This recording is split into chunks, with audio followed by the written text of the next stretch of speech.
Hello and welcome. हम लोग आज बात करने वाले हैं अनुभव टेस्ट 4, जो हमारा ओपन टेस्ट है अनुभव 4, उसके बारे में। जैसा कि हम लोग टेस्ट डिस्कशन में रखते हैं, हम लोग विषयवार चलते हैं, तो उसी परंपरा पे हम आज का भी डिस्कशन करेंगे।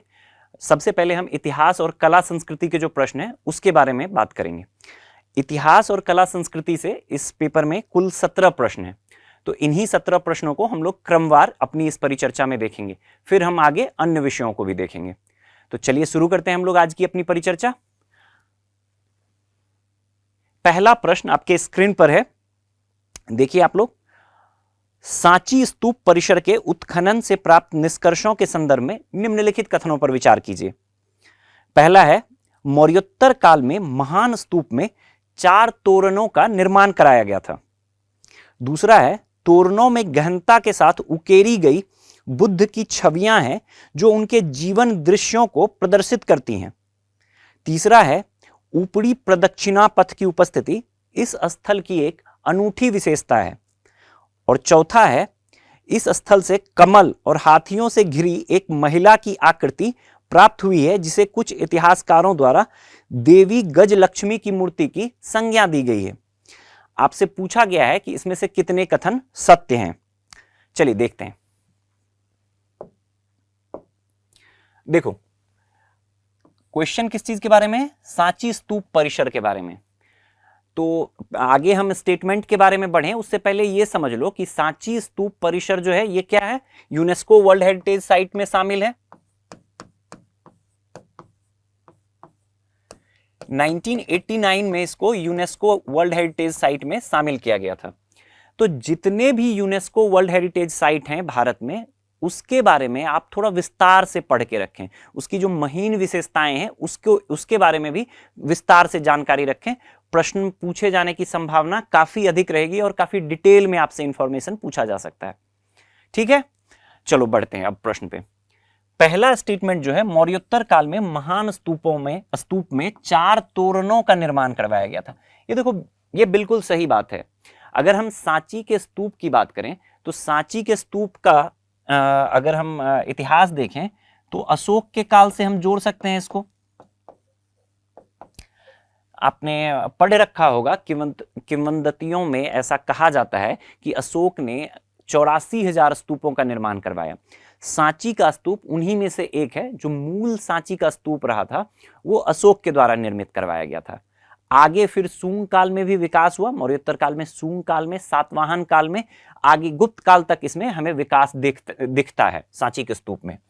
अगर हम पूरे सांची के स्तूप परिसर की बात करें तो हमें यह 3री शताब्दी ईसा पूर्व से लेकर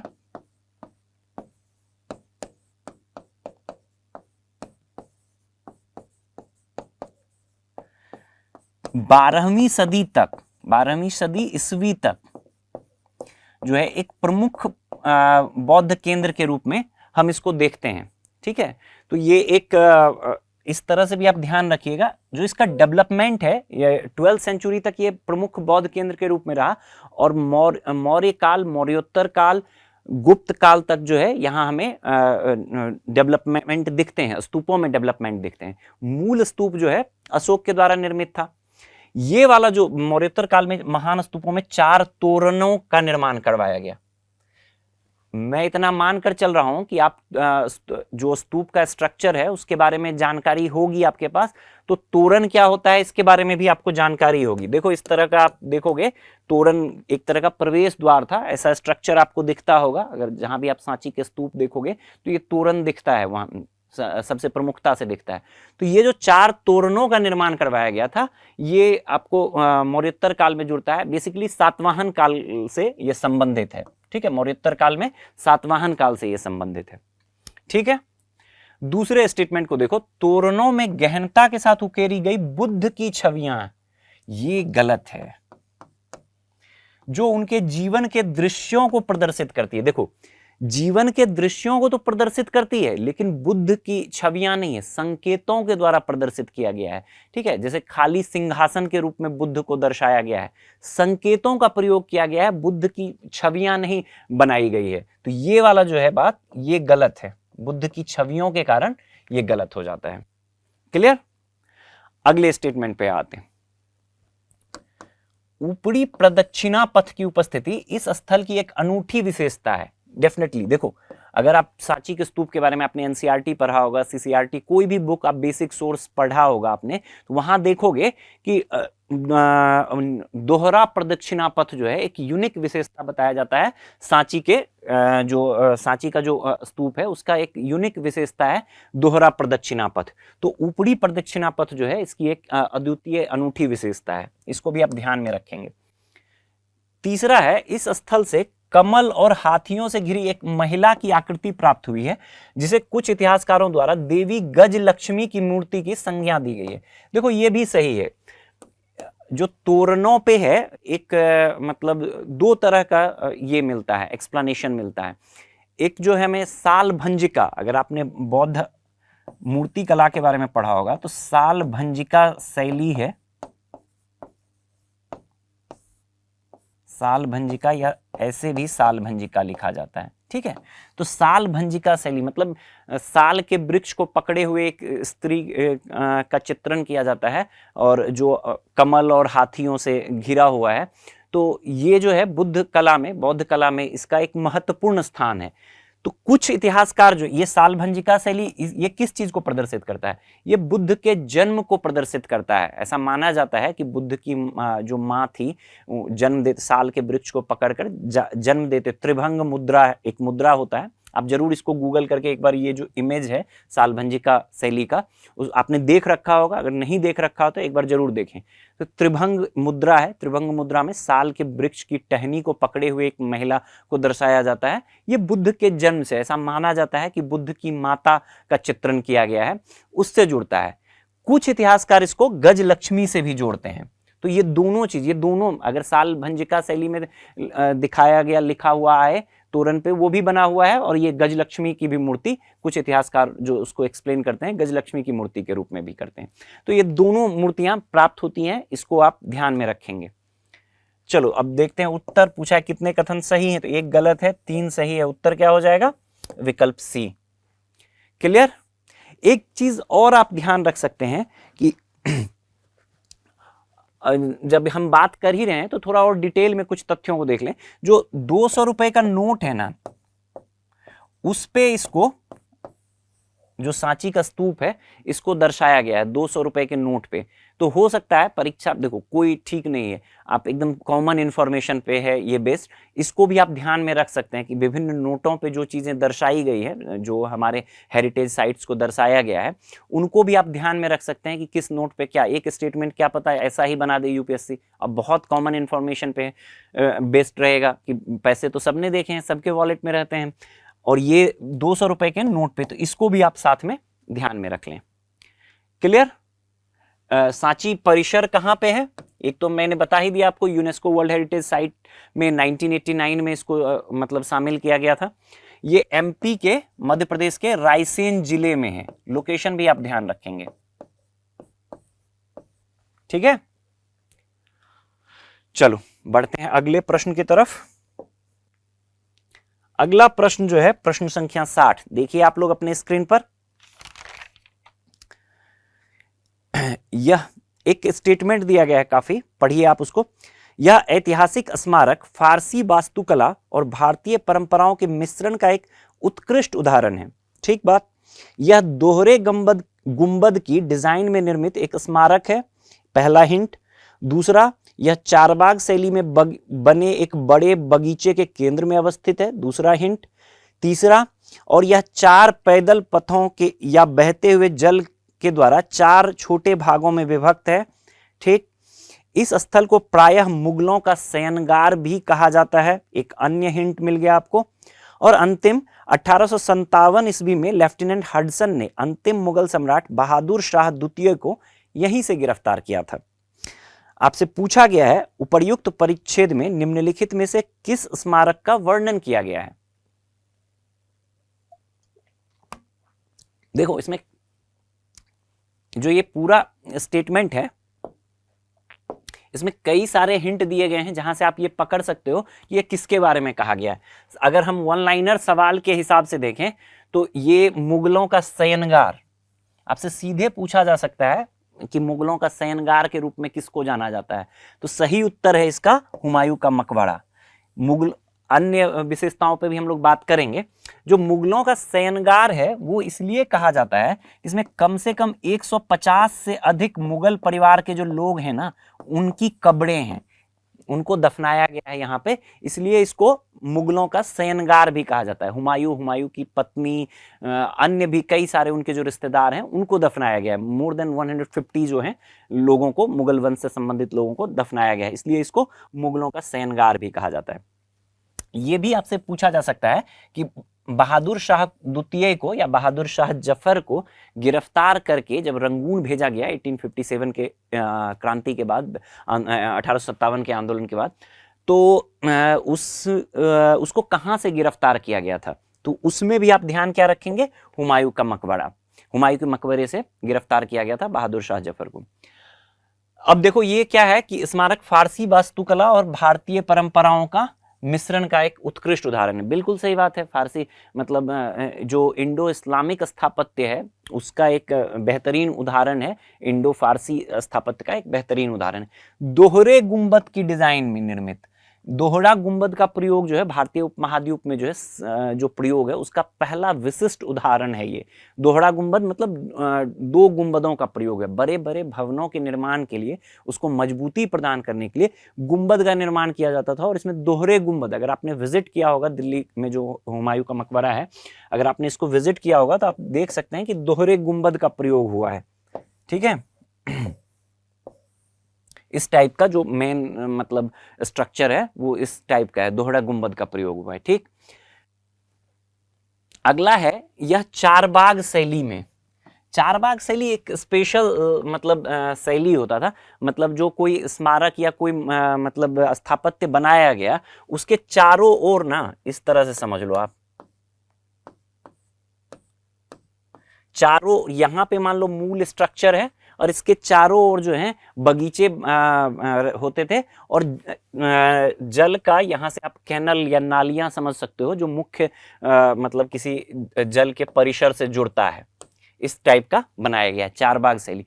इसका देखो, इसका भी मतलब जो इस्लाम में है एक धार्मिक महत्व भी है इसका, चारबाग शैली का। ऐसा माना जाता है कि कुरान में वर्णित जो स्वर्ग की 4 नदियां हैं ना, वो उसको रिप्रेजेंट करता है। यह स्वर्ग की 4 नदियों को रिप्रेजेंट करता है चारबाग शैली, तो उस दृष्टिकोण से भी यह महत्वपूर्ण हो जाता है। अगर हम हुमायूं टॉम्ब की बात करें, हुमायूं के मकबरे की बात करें, बता ही दिया मैंने आपको, दिल्ली में है, और ये भी यूनेस्को वर्ल्ड हेरिटेज साइट में है, ये भी यूनेस्को वर्ल्ड हेरिटेज साइट में शामिल है। पहले ही मैंने कहा है यूनेस्को वाले जितने भी साइट्स हैं उसके बारे में आपको डिटेल में इंफॉर्मेशन रखना है। यूनेस्को साइट में शामिल है और संभवतः इसको 1984 में यूनेस्को साइट में शामिल किया गया, यूनेस्को हेरिटेज लिस्ट में शामिल किया गया है। एक बार फिर भी आप क्रॉस चेक कर लेना यूनेस्को साइट किस वर्ष में शामिल किया गया। क्लियर, 1984 में ही शामिल किया गया है, बट क्रॉस चेक कर लेना। ये जो स्ट्रक्चर है पूरा, इसको एक और इंफॉर्मेशन है इससे संबंधित, उसको भी आप देख, इसको जो ताजमहल है जिसको मुगल स्थापत्य का एक तरह से समझिए सर्वोच्च माना जाता है, उसका पूर्ववर्ती भी माना जाता है इसको। ताजमहल का आप इसको पूर्ववर्ती मान सकते हैं।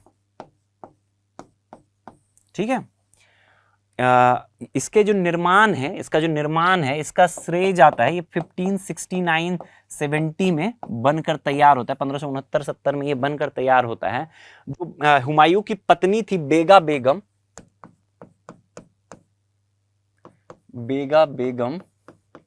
इन्हीं को जाता है इसका श्रेय निर्माण का। और जो इसके मुख्य वास्तुकार थे मिराक मिर्जा गयास, एक फारसी या ईरानी आप कह सकते हैं, ईरानी वास्तुकार थे मिराक मिर्जा गयास, उन्हीं को क्रेडिट जाता है इसके निर्माण का। ठीक है, तो इतनी बातें जो है आप ध्यान में रखें हुमायूं टॉम्ब के बारे में। फिर से मैं कहूंगा ये क्या है, यूनेस्को हेरिटेज साइट है, तो काफी विस्तार से हमें जानकारी रखनी है। एक चीज और, इसके निर्माण में लाल बलुआ पत्थर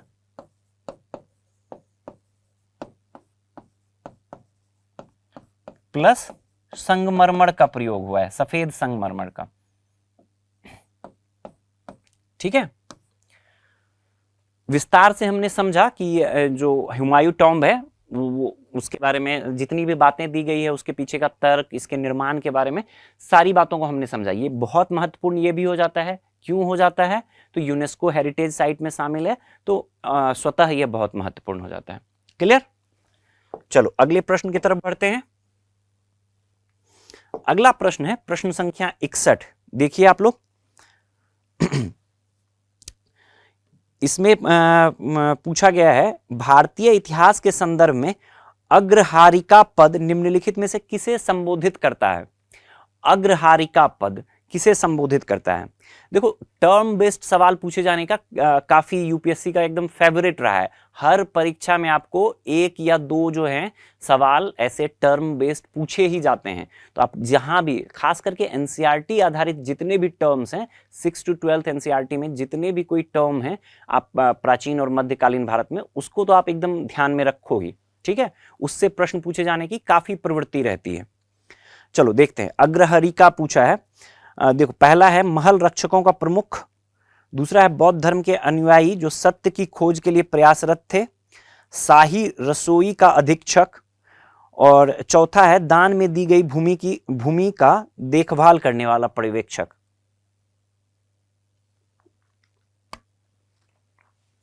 देखो, ये आसान प्रश्न है, इसमें बहुत ज्यादा मुझे नहीं लगता है किसी को दिक्कत हुई होगी। क्या टर्म है? अग्रहारिका। एक टर्म आता है अग्रहार, इसके बारे में निश्चित रूप से मैं मानकर चल रहा हूं कि आपने सुन रखा होगा। अग्रहार क्या होता था? अग्रहार होता था ब्राह्मणों को जो दान में भूमि दी जाती थी ना, उसको अग्रहार कहा जाता था। ब्राह्मणों को दान में दी गई भूमि,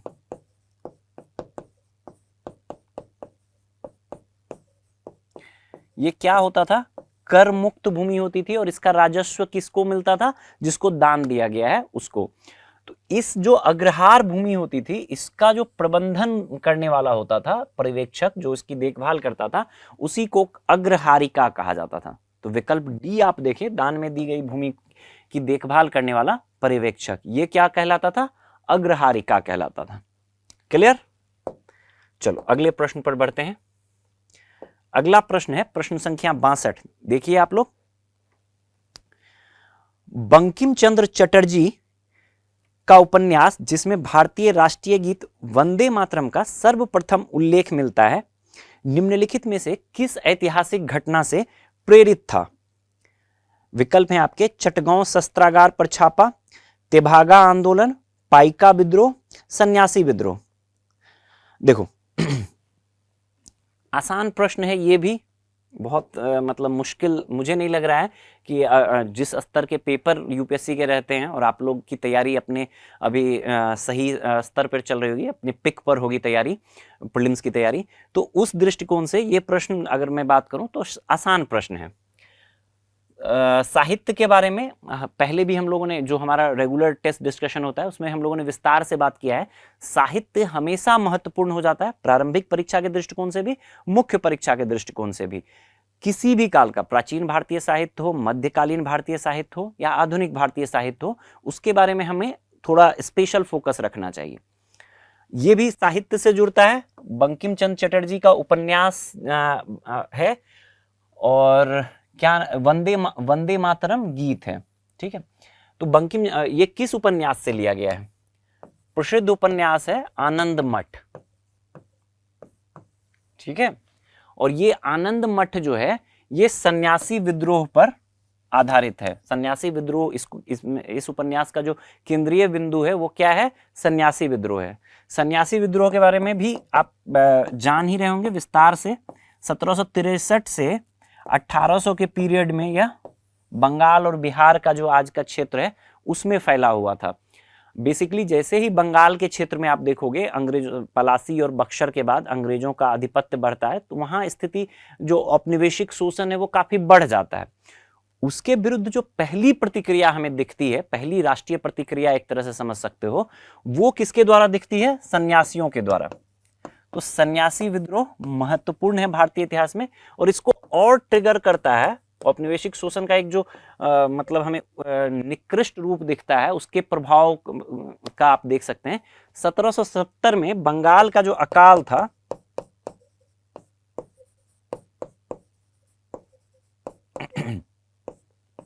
वो भी हमें दिखता है, और उससे और जो सन्यासी विद्रोह है उसको और एक तरह से मतलब समझो कि तेजी मिलती है। क्लियर? सही उत्तर सन्यासी विद्रोह हो जाएगा। आनंद मठ, अब हम यहां आनंद मठ के बारे में भी थोड़ा और देख लेते हैं। साहित्य बहुत महत्वपूर्ण है, तो अलग से फोकस रखना है। आनंद मठ, इसके रचयिता कौन हो गए? बंकिम चंद्र चटर्जी। किस भाषा में लिखा गया है? बांग्ला में।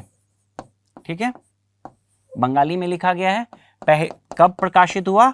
1882 में। मूलतः बांग्ला में लिखा गया है, आगे मतलब जो है आपको इंग्लिश में भी इसको ट्रांसलेट किया गया।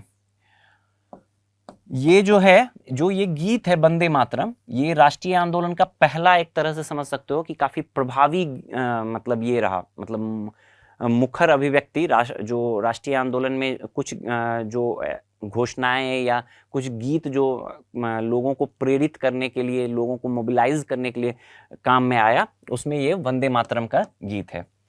ठीक, इसको देखो, जब ये उपन्यास के फॉर्म में आने से पहले ना धारावाहिक के रूप में एक बंगाली जर्नल में भी ये छपता था, तो इस बात को भी आप ध्यान में रख लें। साथ के साथ एक और चीज आप ध्यान में रख सकते हो, एक प्रसिद्ध फिल्म है 1952 की, इसी नाम से, आनंद मठ नाम से ही मतलब प्रसिद्ध फिल्म है, जिसका की केंद्रीय विषय वस्तु भी यही सन्यासी विद्रोही रहा है, और इसमें गाना भी है ये वंदे मातरम,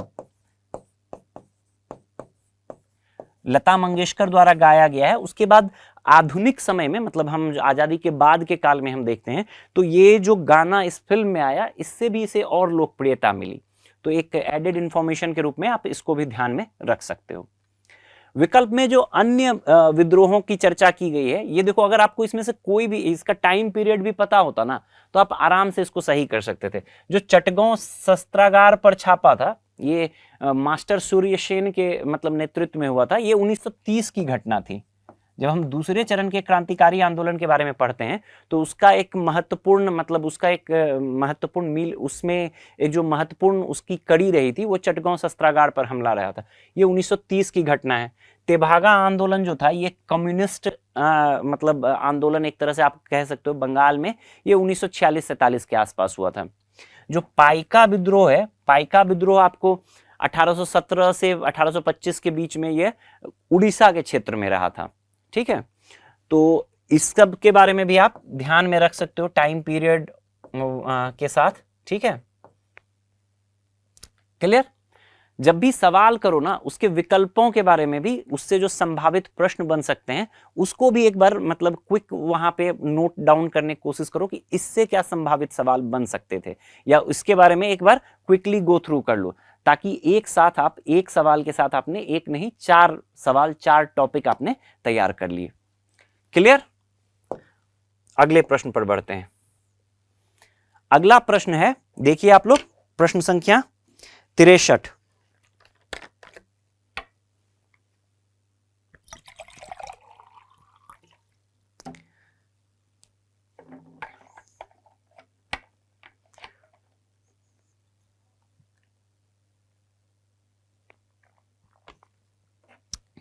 क्या है प्रश्न?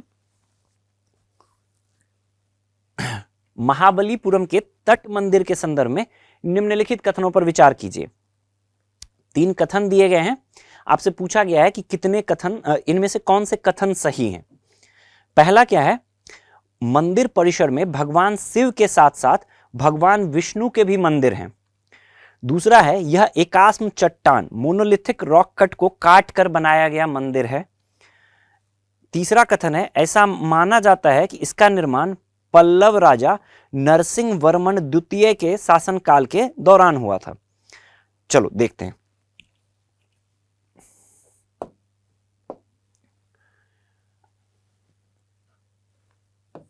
महाबलीपुरम का तट मंदिर, महाबलीपुरम जो है ये कहां पे है? तमिलनाडु,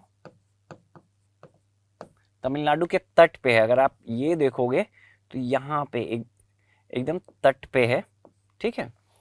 ये जो महाबलीपुरम शहर है, आते हैं हम प्रश्न पर भी, पहले थोड़ा बैकग्राउंड समझ लेते हैं। जो महाबलीपुरम या शहर है, इसको बसाने का, ये इस शहर को बसाने का श्रेय जो है ये जाता है पल्लव शासक नरसिंह वर्मन प्रथम को।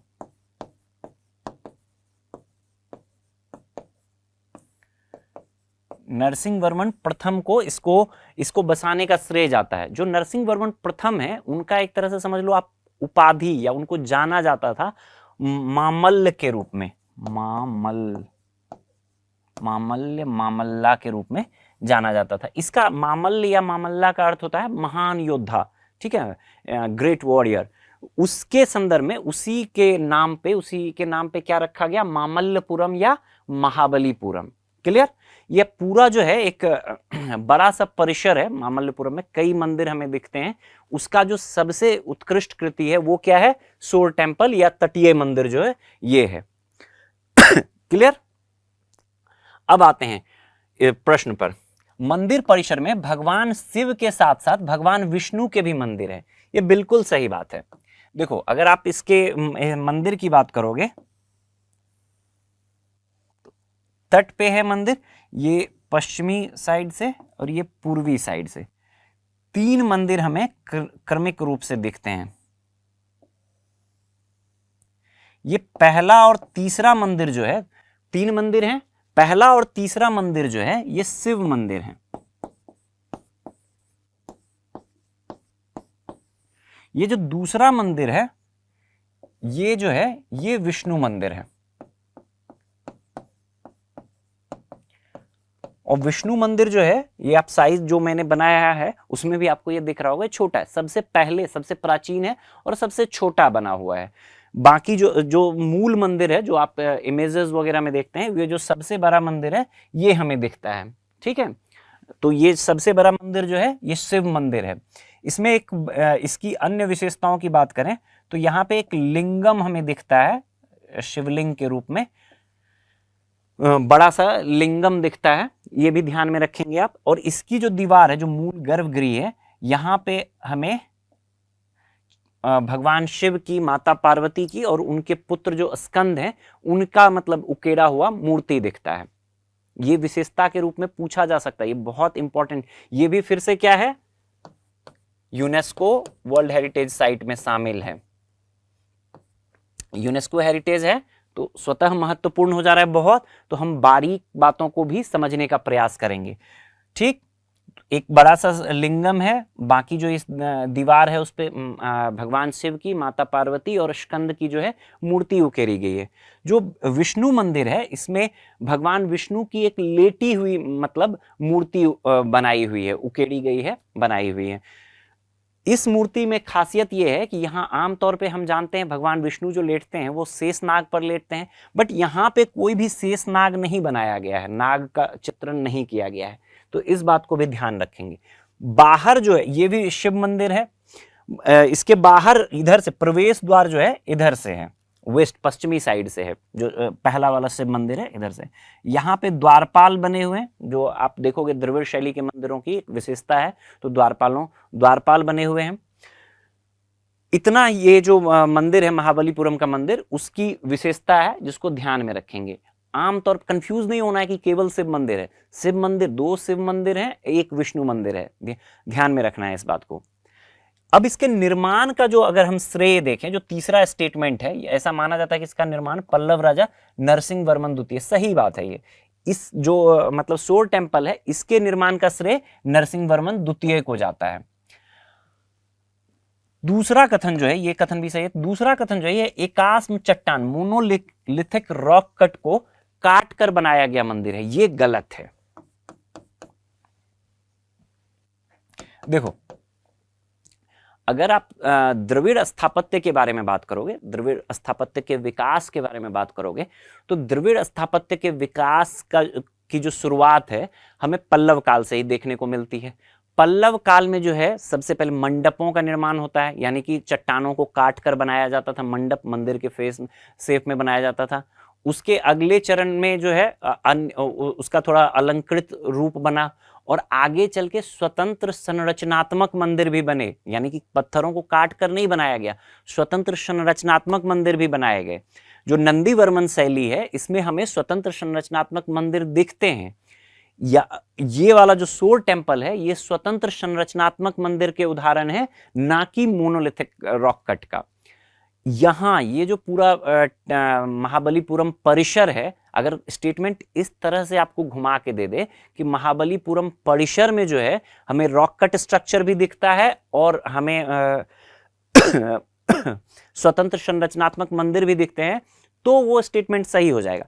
लेकिन स्पेशली अगर आपसे पूछा जाए, एकदम सीधे सीधे फोकस करके पूछा जाए कि जो सोर टेम्पल है ये रॉक कट स्ट्रक्चर का एग्जाम्पल, मोनोलिथिक रॉक कट का एग्जाम्पल है, तो नहीं, ये संरचनात्मक मंदिर। मतलब आप समझो ऐसे कि पहले जो मंदिरों का विकास हुआ, अगर हम भारतीय उपमहाद्वीप की बात करें या कहीं पर भी, तो ये चट्टान था, इसको कट करके, मतलब कोई भी स्थापत्य का विकास हुआ चट्टानों को कट करके हुआ, तो मंदिरों का निर्माण भी हमें इसी तरह से दिखेगा। या जो पूजा गृह अलग अलग धर्मों में जो भी पूजा गृह बनेंगे तो वो चट्टानों को कट करके नहीं बनेंगे।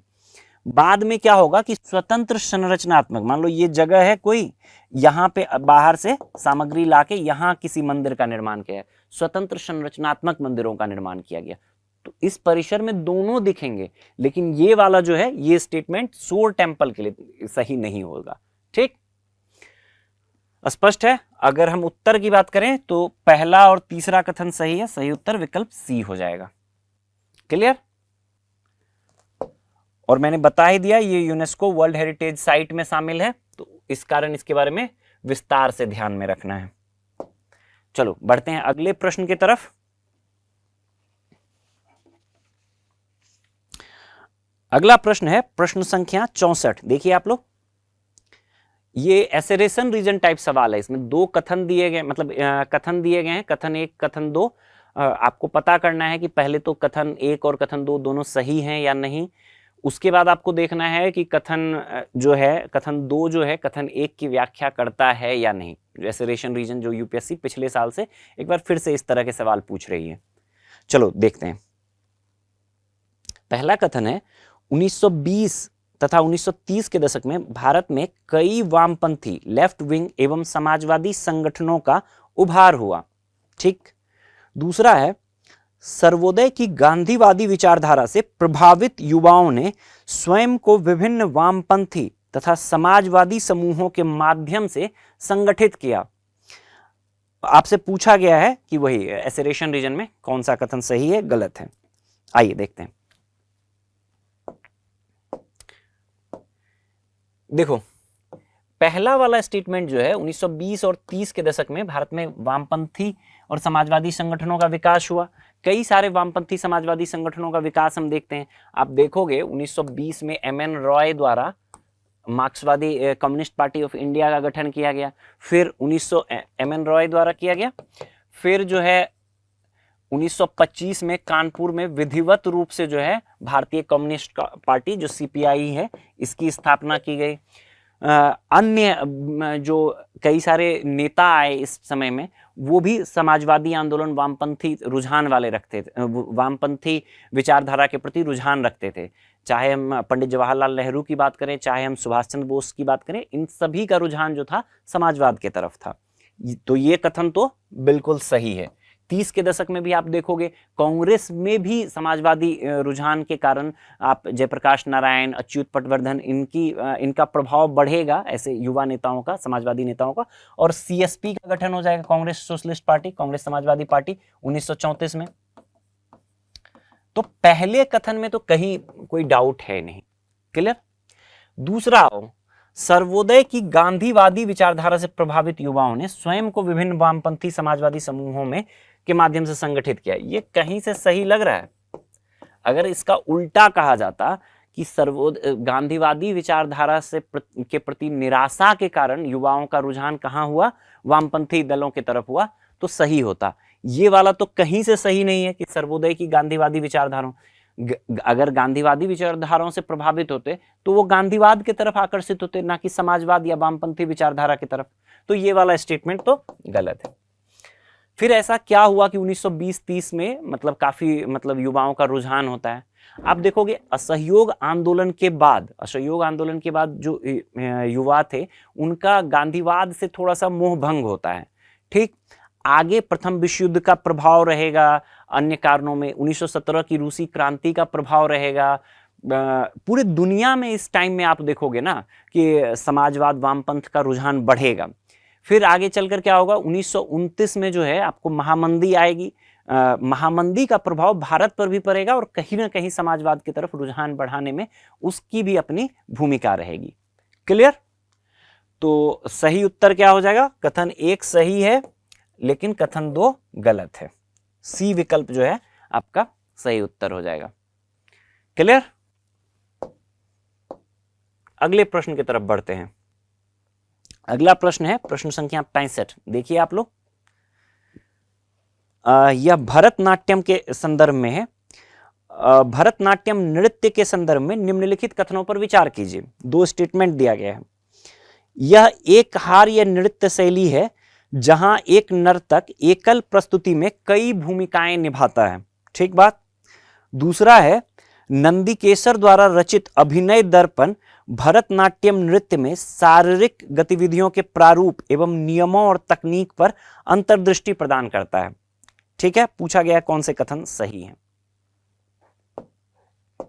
देखो दोनों कथन सही है इसमें। अगर हम एक हार या नृत्य शैली है मतलब कलाकार जो मूल रूप से क्या होता था, एकल मतलब एक ही कलाकार जो है कई भूमिकाएं निभाता है। ठीक है, अलग अलग जो इस नृत्य शैली के अलग अलग फेज हैं, एक ही कलाकार अलग अलग भूमिकाओं का निर्वहन करता है। तो ये शब्द एक हार ये नृत्य शैली है, मतलब अगर आप भरतनाट्यम की विशेषताओं को पढ़ रहे होगे तो जो पहली विशेषता आती है उसमें से यही एक हार नृत्य शैली की विशेषता आती है। तो ये वाला तो बिल्कुल सही है। दूसरा स्टेटमेंट, नंदीकेशर द्वारा रचित अभिनय दर्पण भरतनाट्यम नृत्य में शारीरिक गतिविधियों प्रारूप एवं नियमों और तकनीक पर अंतर्दृष्टि प्रदान करता है। देखो ये भी सही है। विकल्प जो आपका है कथन सी जो है, विकल्प सी जो है 1 और 2 दोनों सही हो जाएंगे, ये उत्तर हो जाएगा। देखो जितने भी मतलब आपको शास्त्रीय नृत्य हैं, 8 शास्त्रीय नृत्य हैं। हम लोगों ने अपने जो पीटीएस टेस्ट है उसमें हम लोगों ने विस्तार से इन 8 नृत्य के बारे में बात किया है। तो मैं मानकर चल रहा हूं आपको 8 नृत्य की एटलीस्ट जो शास्त्रीय नृत्य हैं उनकी मौलिक विशेषताएं तो आपको पता होगी। ठीक, उसी में से भरतनाट्यम है। भरतनाट्यम जो है जो शास्त्रीय नृत्य शैली है सभी में सबसे पुराना माना जाता है। इसका अगर हम हिस्ट्री देखें तो लगभग 2000 साल पुराना हो जाता है। 2 प्रमुख स्रोत हैं जिससे इसकी चर्चा, इसके बारे में विस्तार से हमें जानकारी प्राप्त होती है।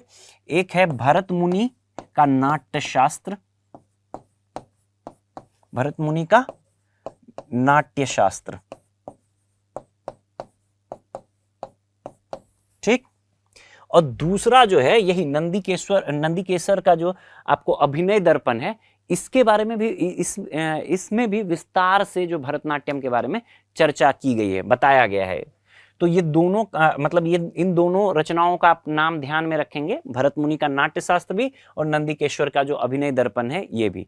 इसके अतिरिक्त शिल्पादिकारम के बारे में आपने सुना होगा। शिल्पादिकारम, जहां हम संगम साहित्य के बारे में बात करते हैं, विस्तार से हम शिल्पादिकारम, मणिमेखले आदि के बारे में बात करते हैं। तो शिल्पादिकारम में भी भरतनाट्यम की चर्चा मिलती है। इसकी उत्पत्ति की अगर बात की जाए तो तमिलनाडु के क्षेत्र में मंदिरों में देवदासियों द्वारा जो नृत्य प्रदर्शन किया जाता था उसी से इसकी उत्पत्ति और विकास को हम जोड़ते हैं। इस बात को भी आप ध्यान में रख लेंगे। ठीक है, तो ये तीनों जो साहित्य वाला पोर्शन है, जो साहित्यिक प्रमाण प्रस्तुत करते हैं भरतनाट्यम के बारे में, इसकी विशेषताओं के बारे में जानकारी प्राप्त करते हैं, उसको भी आप ध्यान रखेंगे। क्लियर? अगले प्रश्न पर बढ़ते हैं। अगला प्रश्न है प्रश्न संख्या 66। देखिए आप लोग,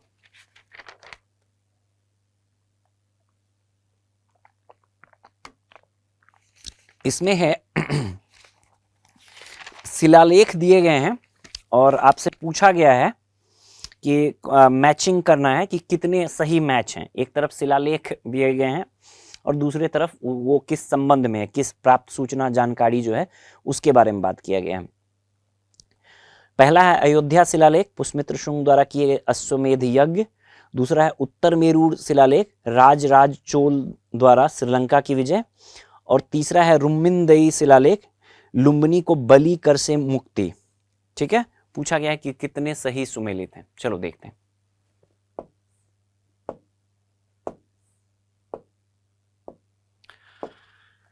जो शिलालेख है,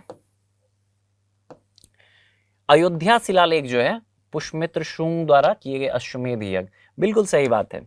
ऐसी जानकारी मिलती है कि पुष्यमित्र शुंग ने 2 अश्वमेध यज्ञ किए थे और इसकी जानकारी का स्रोत क्या है, ये अयोध्या शिलालेख है। अयोध्या शिलालेख जो है ये किसके द्वारा लिखवाया गया है, ये धनदेव हैं। धनदेव जो अयोध्या के राज्यपाल हैं शुंग काल में, अयोध्या के राज्यपाल धनदेव द्वारा, उनके द्वारा ये अयोध्या शिलालेख लिखवाया गया है। और उसमें ये जानकारी मिलती है कि पुष्यमित्र शुंग ने 2 अश्वमेध यज्ञ किए थे। साथ ही साथ ये जो अश्वमेध यज्ञ थे ये किसके द्वारा करवाया गया था, संस्कृत के जो प्रसिद्ध सुप्रसिद्ध विद्वान हैं महर्षि पतंजलि, उनके द्वारा किया गया था, ये भी जानकारी मिलती है। और महर्षि पतंजलि जो हैं पुष्यमित्र शुंग के दरबारी कवि थे, ये भी एक तथ्य है, इसको भी आप ध्यान में रखेंगे। क्लियर। दूसरा उत्तर मेरूर शिलालेख, राजराजा चोल द्वारा श्रीलंका की विजय। देखो ये गलत है, ये भी बहुत फेमस है उत्तर मेरूर शिलालेख। अगर हम उत्तर मेरूर शिलालेख मूल रूप से देखें तो ये चोल शासक परांतक प्रथम से जुड़ता है। चोल शासक हैं परांतक प्रथम, उसके द्वारा उससे संबंधित है उत्तर मेरूर अभिलेख मूलतः। और इसमें हमें क्या जानकारी मिलती है, इसमें हमें जानकारी मिलती है चोल काल में स्थानीय स्वशासन के संबंध में विस्तृत जानकारी दी गई है उत्तर मेरूर अभिलेख में। चोल कालीन स्थानीय स्वशासन,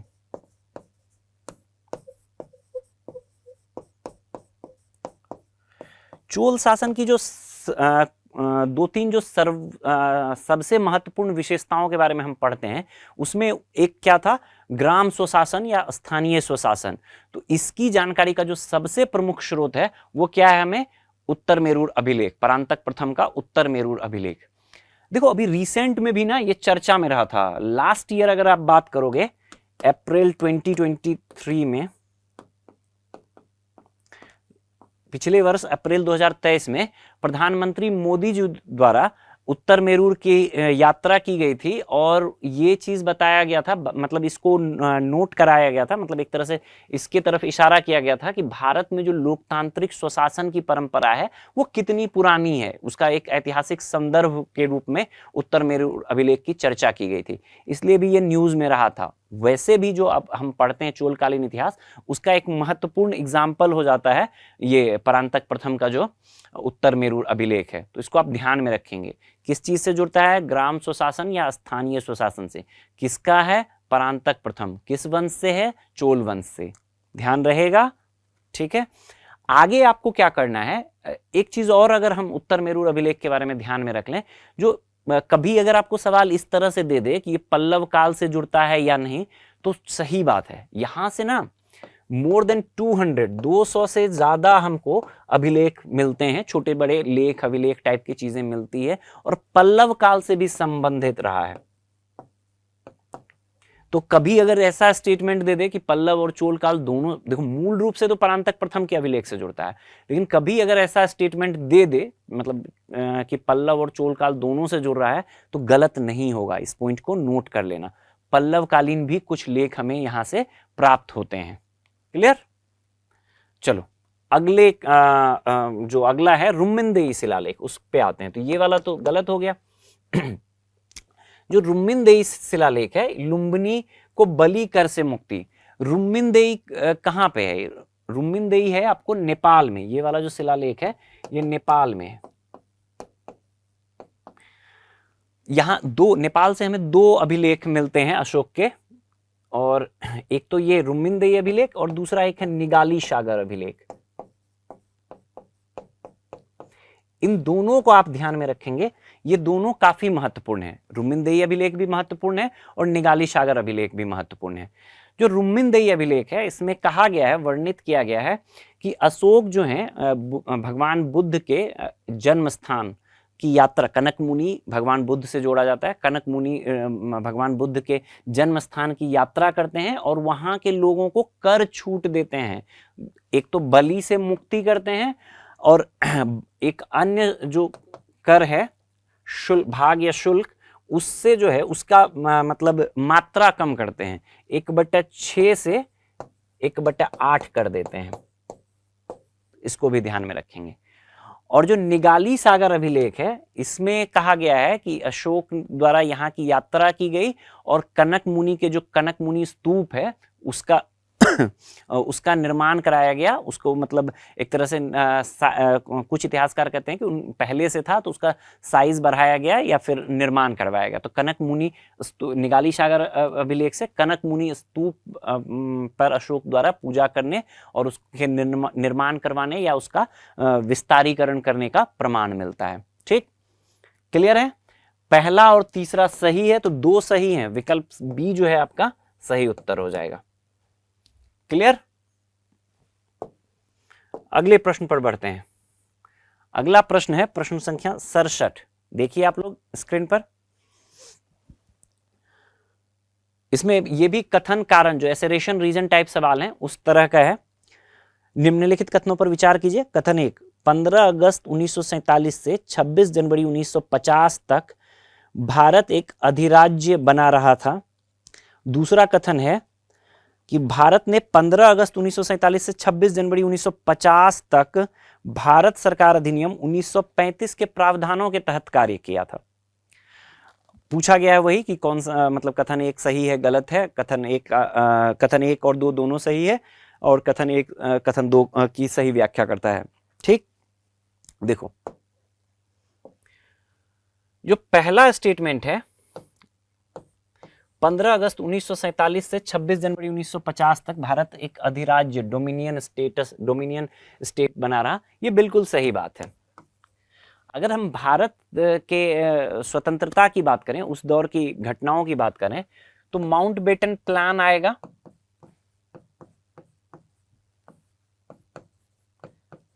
ठीक है, सबसे पहले क्या होगा, इटली की घोषणा होगी, फिर माउंटबेटन को भेजा जाएगा भारत, माउंटबेटन प्लान आएगा। माउंटबेटन प्लान क्या कहेगा, 3 जून 1947 को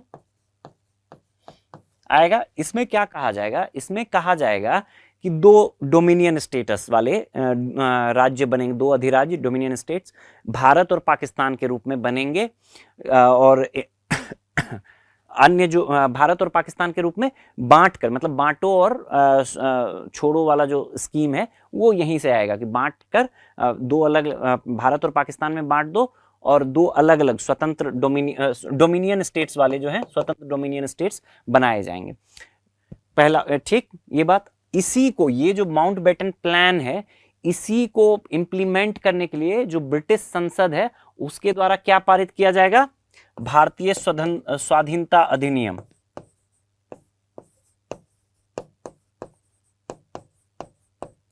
ठीक है, भारतीय स्वाधीनता अधिनियम 1947 5 जुलाई 1947 को यह पारित होगा और 18 जुलाई को जो है इस पे क्राउन की सहमति मिल जाएगी। टाइम पीरियड भी आप थोड़ा सा ध्यान में रखेंगे, क्रोनोलॉजी में पूछा जा सकता है क्योंकि बहुत महत्वपूर्ण है ये। ठीक, और उसी के आधार पर 15 अगस्त को जो है 2 स्वतंत्र डोमिनियन राज्य बन जाएंगे। तो पहला वाला कथन तो बिल्कुल सही है भाई कि और ये जो भारत स्वाधीनता अधिनियम है, इसमें यह प्रावधान किया गया था कि जब तक जो भी राज्य हैं वो अपना संविधान नहीं बना लेते हैं तब तक वह डोमिनियन स्टेट्स के रूप में, अधिराज्य के रूप में शासन करेंगे, वहां रहेंगे, और वहां पे एक जो गवर्नर जनरल का पोस्ट होगा वो सृजित किया जाएगा, और जो संविधान सभा है ना वो विधायिका के रूप में कार्य करेगी इन डोमिनियन स्टेट्स के लिए। ठीक, दूसरा वाला है भारत सरकार ने 15 अगस्त 1947 से 26 जनवरी 1950 तक भारत सरकार अधिनियम, इसी में ये प्रोविजन था, जो भारत स्वाधीनता अधिनियम है 1947 का, इसी में ये प्रावधान था कि तब तक जो है आप 1935 का जो भारतीय शासन अधिनियम है उसके तहत आप शासन करिएगा। क्लियर? तो ये बात भी सही है। अब देखो कि क्या ये दूसरा कथन एक्सप्लेन कर रहा है पहला कथन को? नहीं कर रहा है। देखो क्यों नहीं कर रहा है कि ये बात तो सही है, लेकिन इसके कारण, क्योंकि भारत जो है, भारत 15 अगस्त 1947 से 26 जनवरी 1950 तक भारत सरकार अधिनियम 1935 के तहत शासित हुआ, इसीलिए डोमिनियन स्टेटस था? नहीं, डोमिनियन स्टेटस था इसीलिए जो है भारत शासन अधिनियम के, भारत सरकार अधिनियम 1935 के तहत प्रशासित हुआ। और डोमिनियन स्टेटस का जो आधार है ये है भारतीय स्वाधीनता अधिनियम 1947, ना कि भारत सरकार अधिनियम। क्लियर? कंफ्यूज नहीं करना है। अगर ये दे देता कि भारतीय स्वाधीनता अधिनियम के तहत अधिराज्य घोषित किया गया या भारतीय स्वाधीनता अधिनियम के प्रावधानों में ऐसी बात थी, तो ये कथन, तब जो है विकल्प ए सही हो जाता कि कथन 2 जो है कथन 1 की सही व्याख्या कर रहा है, लेकिन ऐसा नहीं है, इसलिए विकल्प बी जो है सही उत्तर हो जाएगा।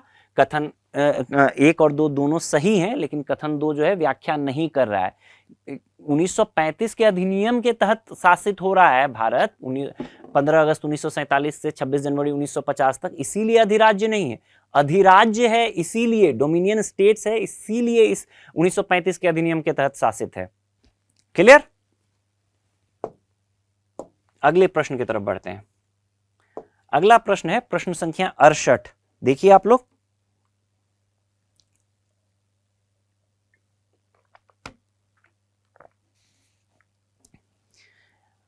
इसमें 4 प्रशासनिक इकाइयों की चर्चा की गई है गुप्तकालीन, और आपको पूछा गया है उसको व्यवस्थित करना है, मतलब आरोही क्रम में, मतलब छोटे से बड़े के रूप में। विषय भुक्ति, ग्राम और विधि। ठीक है, देखो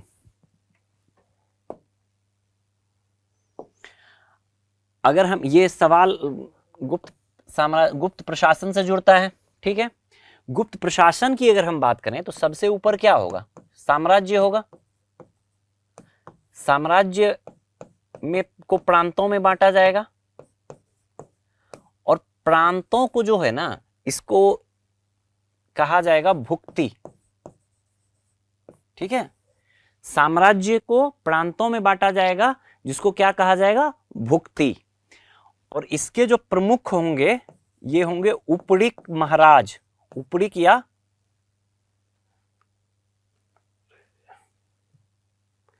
इसके जो प्रमुख होंगे ये होंगे उपड़िक महाराज। ठीक है, प्रांत, जो साम्राज्य है उसको किस में बांटा जाएगा? प्रांत में। प्रांत को क्या कहा जाएगा? भुक्ति। और इसके प्रमुख कौन होंगे? उपड़िक महाराज। तो सबसे बड़ी इकाई क्या हो जाएगी? ये भुक्ति। फिर प्रांतों को अगर हम वर्तमान संदर्भ में देखें तो प्रांतों को फिर किस चीज में बांटते हैं? हम जिलों में बांटते हैं। ठीक है, ये जो जिला होगा इसको विषय कहा जाएगा। ठीक है, और इसका जो प्रमुख होगा विषयपति होगा, मतलब जो आप बनना चाह रहे हैं, काइंड ऑफ डिस्ट्रिक्ट मजिस्ट्रेट। ठीक है, ये क्या हो गया? प्रांत हो गया। गांव की जो सबसे छोटी इकाई होगी प्रशासन की, लगभग इसमें तो कोई सोचना ही नहीं है, तो ये ग्राम होगा। और इसका जो प्रमुख होगा इसको ग्रामिक या महत्तर भी कहा जाएगा। एक टर्म यूपीएससी ने भी पूछ रखा है, महत्तर, खुद मुकद्दम महत्तर। तो ये क्या थे? ये स्थानीय प्रशासन से संबंधित ये थे, अधिकारी वर्ग थे। ठीक, ये जो विधि होगा ये आप समझ सकते हो आज का सब डिवीजन, अनुमंडल जो है उस टाइप का। ठीक है, तो अगर हम ऑर्डर में सजाएं तो सबसे पहले सबसे छोटा ऑर्डर क्या हो जाएगा? ग्राम। पूछा है आपसे सबसे छोटे ऑर्डर में सजाने के लिए, तो सबसे छोटा ऑर्डर क्या हो जाएगा? ग्राम हो जाएगा, तो यानी कि 3 हो जाएगा। विकल्प बी और डी तो ऐसे हटा दो। उसके बाद क्या हो जाएगा, ग्राम के बाद विथि हो जाएगा, ठीक है। विथि के बाद क्या हो जाएगा, विषय हो जाएगा, विषय के बाद क्या हो जाएगा, भुक्ति हो जाएगा। क्लियर? तो विकल्प सी जो है आपका सही उत्तर हो जाएगा। एक बार फिर से रिकॉल कर लेते हैं। सबसे ऊपर क्या हो जाएगा, साम्राज्य, यहां पे कौन होगा, राजा। राजा की उपाधियां भी ध्यान में रखिएगा, परम भट्टा, महाराजा धीराज, परम भट्टारक, एकराट, इस तरह की बड़ी बड़ी उपाधियां लेंगे गुप्त काल में। उसके बाद क्या होगा, साम्राज्य को किस में बांटेंगे, प्रांतों में। प्रांत को क्या कहा जाएगा, भुक्ति।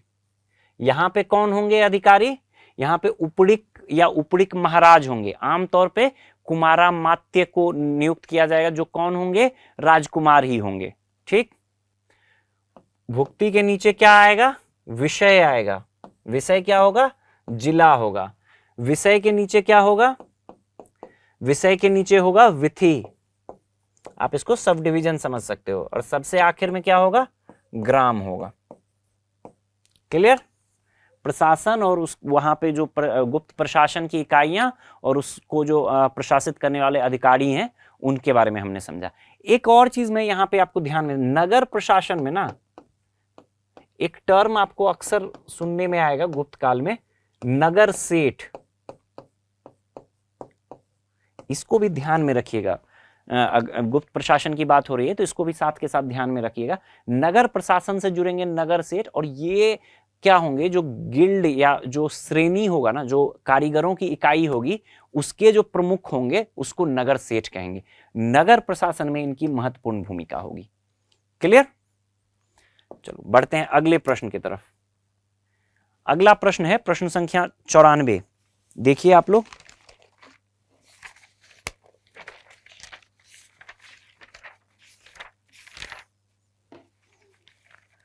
पढ़िए आप लोग। संपूर्ण इतिहास में रामायण की महाकाव्य कथा एपिक टेल ने सीमाओं और संस्कृतियों को पार किया है।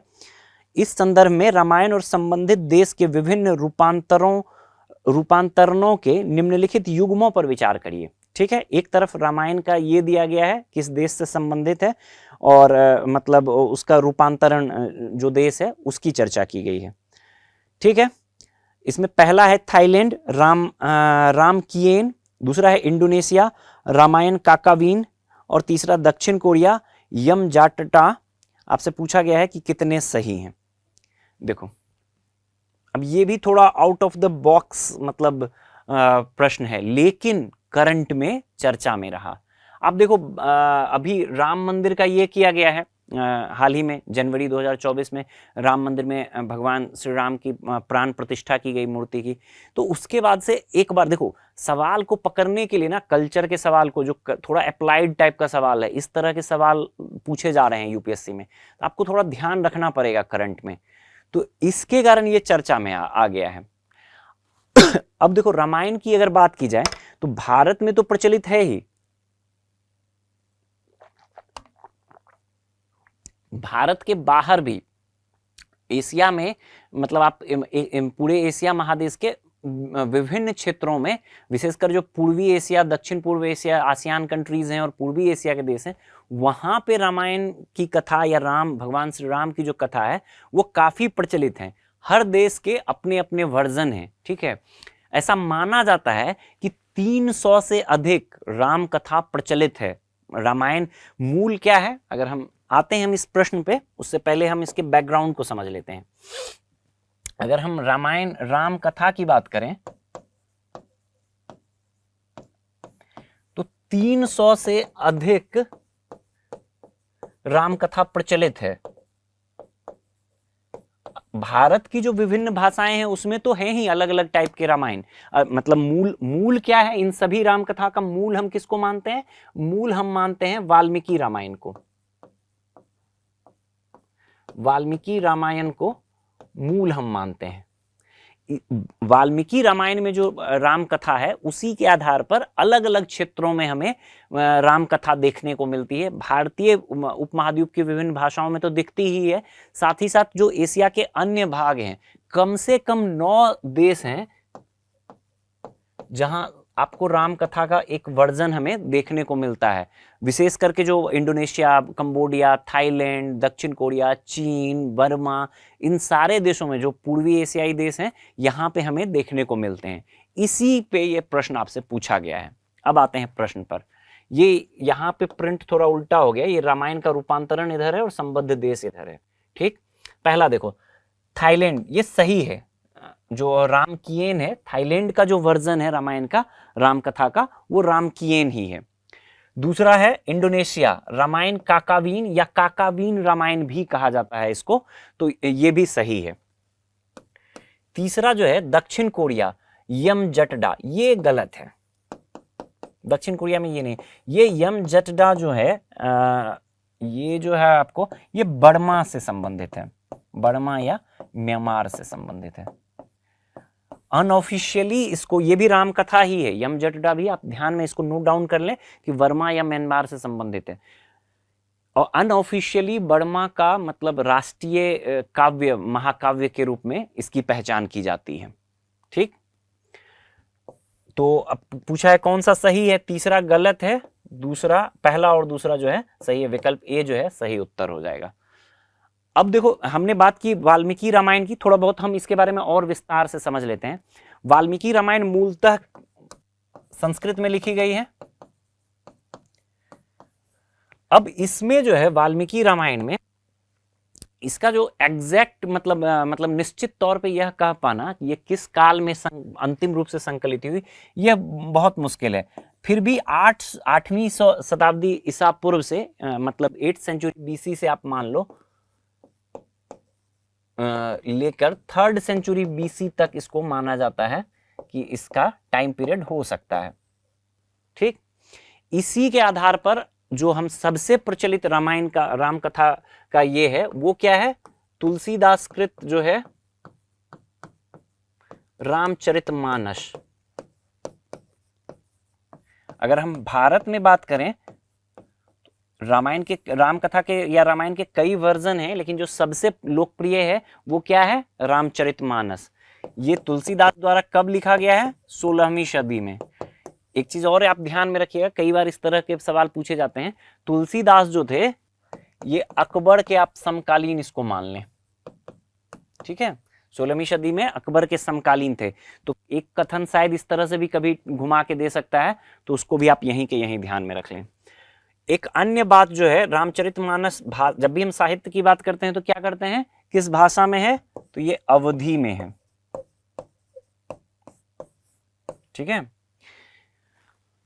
इतनी बातें ध्यान में रखें। एक और चीज, यहां दक्षिण कोरिया का नाम आया है ना, तो एक और चीज आप ध्यान में रख लें, जो दक्षिण कोरिया है, दक्षिण कोरिया के साथ भी मतलब अयोध्या और अयोध्या की राजकुमारी का जो है काफी पुराना संबंध बताया जाता है। दक्षिण कोरिया की एक बड़ी आबादी जो है वो अयोध्या को अपना ननिहाल मानती है। यहाँ की एक राजकुमारी थी जो मतलब दक्षिण कोरिया की एक राजकुमारी थी, जिनका ओरिजिनल जो घर है वो माना जाता है आपको ये अयोध्या। दक्षिण कोरिया की एक राजकुमारी है, इनका नाम है सूरी रत्ना। ऐसा माना जाता है कि 48 AD में, मतलब 48 ईस्वी सन में, ये मतलब वहाँ दक्षिण कोरिया में जो प्रचलित दंत कथा है कि भारत से वो अयोध्या गई और वहाँ के राजकुमार से विवाह किया और एक बड़े क्षेत्र पे इनका प्रभाव रहा था। तो इसलिए भी ये सूरी रत्ना जो है ये भी महत्वपूर्ण हो जाती है दक्षिण कोरिया। इनका एक नाम है जो कि आप थोड़ा सा कोरियन नाम है तो थोड़ा दिक्कत है, हेहो हांग ओक। आप इसको भी ध्यान में अगर रख पाए, हेहो हांग ओक, अगर आप इसको ध्यान में रख पाए तो ठीक रहेगा, अदरवाइज हेहो हांग ओक नाम मतलब कोरियन नाम है इन्हीं का, सूरी रत्ना का। ये दक्षिण कोरिया की राजकुमारी थी, अयोध्या की राजकुमारी थी, दक्षिण कोरिया के राजा से इनका विवाह हुआ था। तो ये एक बार फिर से राम मंदिर जब राम मंदिर का एक तरह से प्राण प्रतिष्ठा हुई भगवान श्री राम की मूर्ति की, तो ये सारे मतलब जो है एक तरह से करंट में चर्चा में आ गए। तो इन पूरे इस मतलब डिटेल एंगल से आपको इसको देखना है। क्लियर? चलो अगले प्रश्न पर बढ़ते हैं। फिर से मतलब अगला प्रश्न जो है प्रश्न संख्या 94, ये है कोणार्क सन टेम्पल पर आधारित। देखिए आप लोग, इसमें पूछा गया है कोणार्क सूर्य मंदिर के संदर्भ में निम्नलिखित कथनों पर विचार कीजिए। यहां पे 3 कथन दिए गए हैं। पहला है इस मंदिर का निर्माण गजपति शासकों के संरक्षण में किया गया।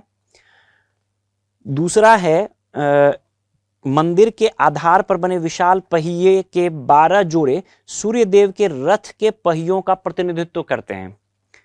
ठीक। तीसरा है कश्मीर का मार्तंड सूर्य मंदिर की स्थापत्य शैली भी कोणार्क सूर्य मंदिर की स्थापत्य शैली से प्रेरित है। चलिए देखते हैं। पूछा गया है कितने कथन सही हैं।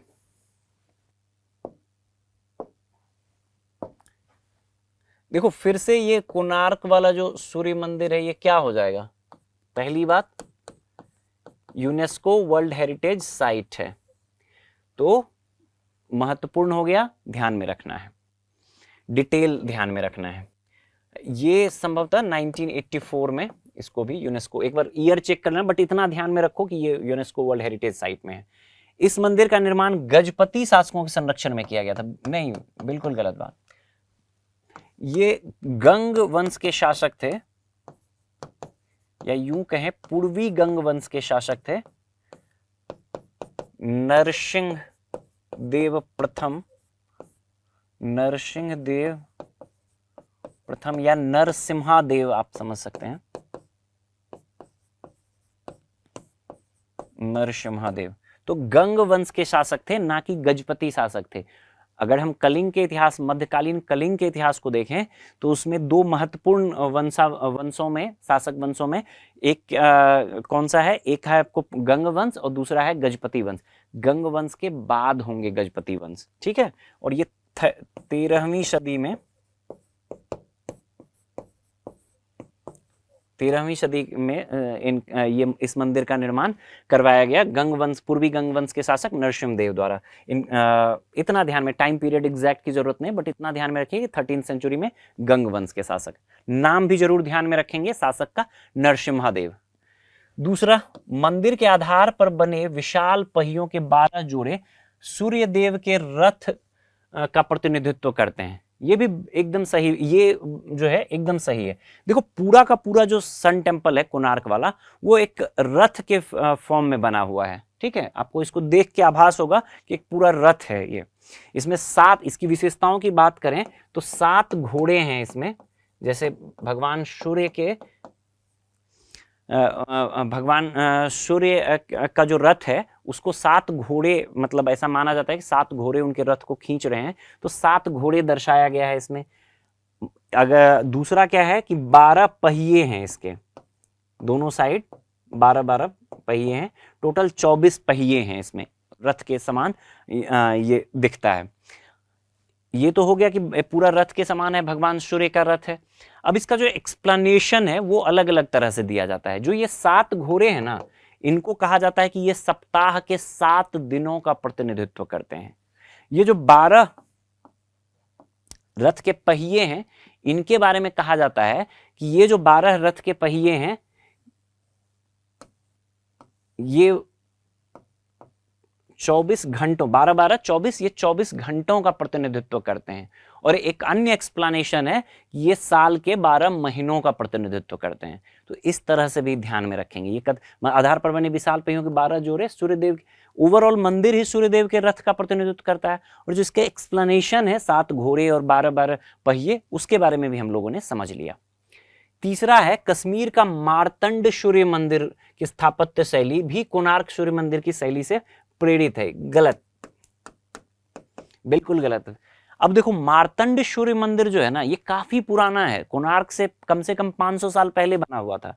जो इसकी मान्यता है, मार्तंड सूर्य मंदिर जो है ये 8वीं सदी का है। और अगर हम हिंदू मान्यताओं की बात करें, हिंदू धार्मिक मान्यताओं की बात करें, तो जो सूर्य पंथ का उदय हुआ, कहीं ना कहीं तंत्रवाद और सूर्य पंथ का उदय से ये जुड़ता है। जो सूर्यपंथ सौरपंथ का उदय है ये कश्मीर से ही माना जाता है, और उसका जो एक तरह से समझ लो आप प्रमुख केंद्र रहा था वो मार्तंड सूर्य मंदिर रहा था। ऐसा माना जाता है, विशेषकर इस मान्यता के पीछे जो मतलब ऐतिहासिक स्रोत हैं वो आपको कल्हण है, कल्हण की राजतरंगिणी, कल्हण की रचना क्या है, राजतरंगिणी। कल्हण की राजतरंगिणी में ऐसा बताया गया है कि ये जो मार्तंड का सूर्य मंदिर है, ये जो सौरपंथ है उसका विकास हुआ 8वीं सदी में ललितादित्य मुक्तापीड़, ललितादित्य मुक्तापीड़, जो ललितादित्य मुक्तापीड़ है ना, उनको कल्हण के अकॉर्डिंग ये मार्तंड का जो सन टेम्पल है इसको बनाने का श्रेय दिया जाता है। वर्तमान में तो एक खंडहर अवस्था में ही है, इसको 15वीं सेंचुरी के आसपास जो है इसको ध्वस्त कर दिया गया था। क्लियर? तो ये जो मार्तंड सन टेम्पल है इसके बारे में तो ये वाला कथन गलत है। मार्तंड सन टेम्पल पहले काफी पुराना है कोणार्क सन टेम्पल से। यहाँ एक चीज और आपको ध्यान में रख लो, कई सारे सन टेम्पल की बात हो रही है, तो जो सूर्य मंदिर की हम बात करें, एक तो हमने देख लिया, आपसे एग्जाम में शायद मैचिंग वाला भी पूछ ले, मार्तंड सौर मंदिर कहाँ है, कश्मीर में है। जो कोणार्क सूर्य मंदिर है उड़ीसा में है। इसके अतिरिक्त कुछ अन्य प्रमुख सौर मंदिर हैं। एक देव का सूर्य मंदिर है, ये बिहार में पड़ता है। ठीक है, तो इसके बारे में एक दो और जो है, एक गुजरात में भी बहुत प्रसिद्ध सौर मंदिर है, उसके बारे में भी आप जानकारी, कभी अगर आपसे मैचिंग ऐसे पूछ दिया तो आप उसको भी सही कर सकते हैं। तो अगर हम उत्तर की बात करें, पहला जो है कथन गलत है, तीसरा भी गलत है, केवल एक विकल्प ए जो है सही उत्तर हो जाएगा। क्लियर? चलो अगले प्रश्न की तरफ बढ़ते हैं। एक चीज और आप यहां ध्यान रख सकते हो, जो कोणार्क सन टेम्पल है ये संभवतः 10 रुपए का जो नोट है ना उस पे कोणार्क सन टेम्पल को दिखाया गया है, तो इस बात को भी आप ध्यान में रखेंगे। जो सांची का स्तूप है 200 रुपए के नोट पे है, और किस नोट पे है, फिर वही बात मैं कह रहा हूं कि यूनेस्को हेरिटेज साइट है, भारत का एक महत्वपूर्ण साइट है, और इसको जो है 10 रुपए के नोट पे, एक बार आप इसको भी ध्यान में रखेंगे।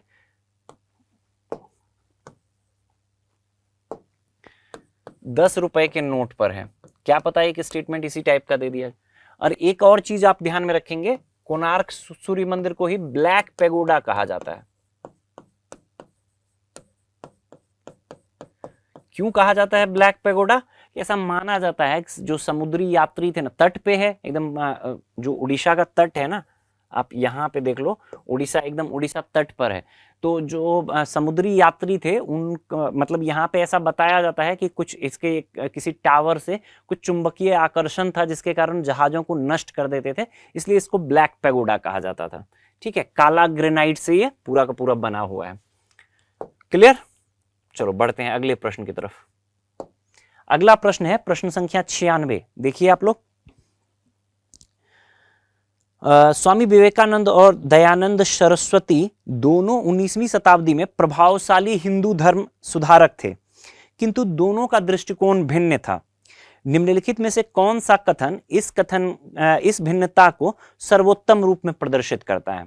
ठीक, आओ देखते हैं। अब देखो, ये सामाजिक धार्मिक सुधार आंदोलन से, यहां से मॉडर्न की बात करें हम तो यहां से प्रश्न पूछे जाने की हमेशा अच्छी खासी संभावना रहती है, प्रारंभिक परीक्षा में भी, मुख्य परीक्षा में भी। लेकिन अब जो सवाल का नेचर है ना वो एकदम से अप्लाइड होता जा रहा है, एकदम सिंपल इंफॉर्मेशन बेस्ड सवाल नहीं है ये, आपको थोड़ा अप्लाइड नॉलेज रखना पड़ेगा। अगर आपने स्वामी विवेकानंद और स्वामी दयानंद सरस्वती के बारे में, मतलब उनकी शिक्षाओं के बारे में, उनके दर्शन के बारे में ठीक ठाक अंडरस्टैंडिंग रखी है तो ये सवाल आप सहजता पूर्वक कर सकते हो, नहीं तो संभवतः थोड़ी दिक्कत हो सकती है। देखो, स्वामी विवेकानंद ने आपसे पूछा है कि सर्वोत्तम रूप में प्रदर्शित करता है, कौन सा डिफरेंस सर्वोत्तम रूप में प्रदर्शित करता है? स्वामी विवेकानंद ने भक्ति के महत्व पर बल दिया, जबकि दयानंद सरस्वती ने कर्म पर ध्यान दिया। तो बात तो सही है, लेकिन मतलब ऐसा नहीं है कि मूल डिफरेंस यही था। ठीक है, बात कुछ हद तक ये सही है कि स्वामी विवेकानंद भक्ति को मतलब जो मुक्ति के या मोक्ष प्राप्ति के कई मार्ग मानते हैं, उनमें से जो है भक्ति को भी एक मार्ग मानते हैं, तो ये बात सही है। और जो दयानंद सरस्वती हैं, इन्होंने कर्म और पुनर्जन्म को स्वीकार किया है, तो बात तो सही है, लेकिन हमें क्या देखना है, बेस्ट पॉसिबल। दूसरा देखो, स्वामी विवेकानंद ने सामाजिक सुधार आंदोलनों का समर्थन किया, जबकि दयानंद सरस्वती ने आध्यात्मिक पद्धतियों को प्राथमिकता दी। ये गलत है भाई। दोनों ने सामाजिक सुधार आंदोलनों की बात की, दोनों ने मतलब जो दकियानुसी व्यवस्थाएं हैं उसको खत्म करने की बात करी। जो तीसरा कथन है, विवेकानंद का लक्ष्य महिलाओं और वंचितों का उत्थान करना था, जबकि दयानंद सरस्वती ने पारंपरिक सामाजिक संरचनाओं के संरक्षण का समर्थन किया। बिल्कुल गलत बात है। विवेकानंद ने महिलाओं के उत्थान की बात की, क्या ले लीजिए, इसको एडिट करवा दीजिएगा फिर इतनी में।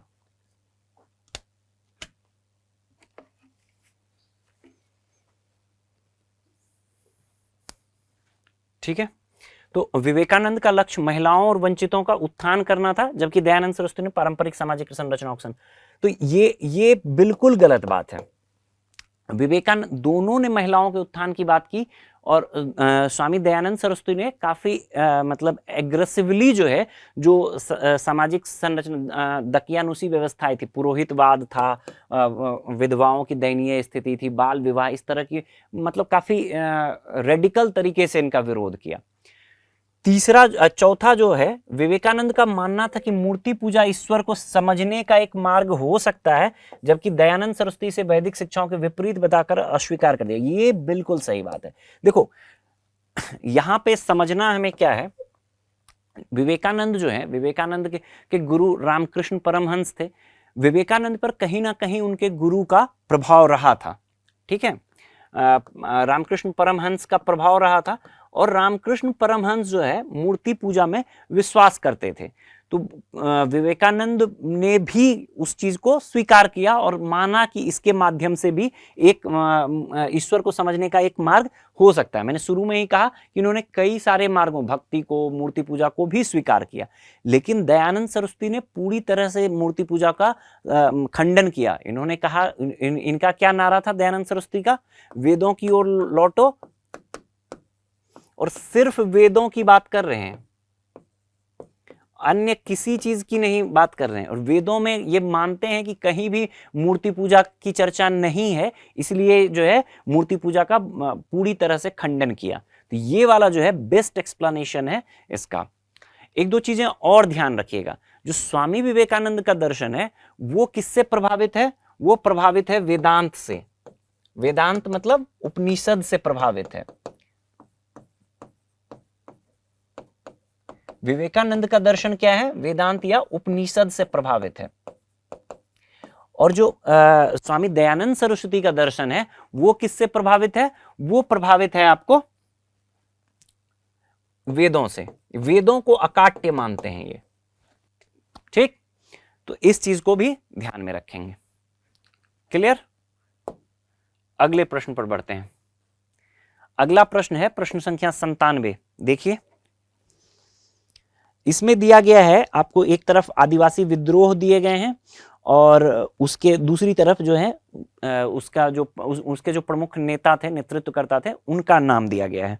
ठीक है, संथाल हुल, सिद्धूक और कानू, रंपा विद्रोह। इसको मैचिंग वाला सवाल है ये आपसे, मतलब कि कौन मिलान करना है कि कौन किससे संबंधित रहा था। ठीक है, चलो आओ। देखो, जब भी हम जनजातीय विद्रोह के बारे में पढ़े ना, हम लोग पीटीएस में काफी विस्तार से इसके बारे में बात कर चुके हैं, तो हमें क्या देखना है, जब भी हम जनजातीय विद्रोह की बात करें तो हमें ज्यादा कुछ नहीं देखना है। सबसे पहले तो हमें देखना है अवधि, बस एकदम वन लाइनर की तरह ध्यान रखना है कि किस टाइम पीरियड में हुआ कोई विद्रोह।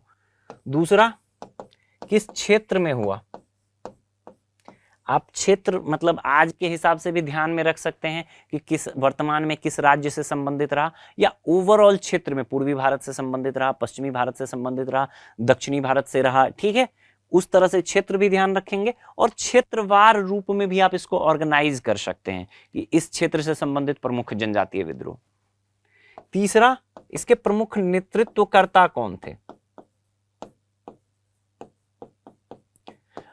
अगर हम कारणों की बात करें ना, तो मूलतः सभी जनजातीय विद्रोह के कारण मोर और लेस एक ही जैसा रहेगा। सब में आप देखोगे रूट काउज जो है, औपनिवेशिक शोषण, महाजन साहूकारों का शोषण, ये सब कॉमन फीचर रहेगा। उनकी जो अपनी व्यवस्था है उसमें हस्तक्षेप करना, तो ये सारा कॉमन काउज, उनका जो जल जंगल जमीन वाला आदर्श है उसको डिस्टॉर्ट करना, उनके जमीन छीन लेना, जो जंगल पर उनका पारंपरिक अधिकार रहा है उसको छीन लेना, तो ये कॉमन फीचर होगा। कभी भी जब भी अगर मेंस में भी अगर आपसे इस तरह से सवाल पूछा जाए कि जो जनजातीय विद्रोह हैं उसको एक्सप्लेन करने के लिए अगर उसके कारणों की हम बात करें, तो ये थीम है, ये कॉमन रहेगा, ये इस थीम में कोई बदलाव नहीं आएगा। ठीक, तो कारण बहुत ज्यादा महत्वपूर्ण हो नहीं जाता है अनटिल अनलेस की कोई स्पेसिफिक बहुत विशिष्ट कारण रहा हो। ठीक, ये वाला जो एक अन्य चीज ध्यान रखिएगा कि इसके कारण और क्या होगा। एक मतलब हम देखें कोई विशेष अगर बदलाव, बड़ा कोई चेंजेस आया है विद्रोह के परिणाम स्वरूप, तो उसको भी ध्यान में रखना है। कोई अगर परिणाम कोई आमतौर पे सारे तात्कालिक लक्ष्यों के रूप से तो सारे असफल ही होंगे, लेकिन सरकार द्वारा, ब्रिटिश सरकार द्वारा अगर कोई बड़ा चेंज किया गया है किसी जनजातीय विद्रोह के कारण, तो उसको आपको ध्यान में रखना है। क्लियर।